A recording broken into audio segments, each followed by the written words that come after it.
Assalamu Walaikum. Hello friends, how are you? Welcome back to my another video.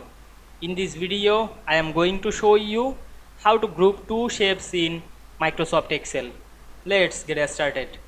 At first, you have to open your Excel workbook. Now you want to group two shapes. At first, go to the Insert menu. Select the Shapes drop down menu. We can see here many shape. Now I am select two shapes. Select the heptagon and draw the heptagon. Press and hold the shift on our keyboard. Then go to the shape format menu. You can change the fill color.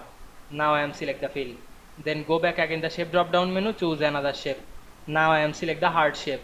Then draw the heart shape. Press shift on our keyboard. Now we want to group these two shape.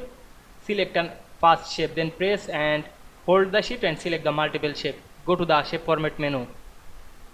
Choose the group drop down menu. Make it group. Now we can see we group two shape in Excel very easily. I hope you enjoyed my video. Please like, comment, share and subscribe my channel. Thanks for watching.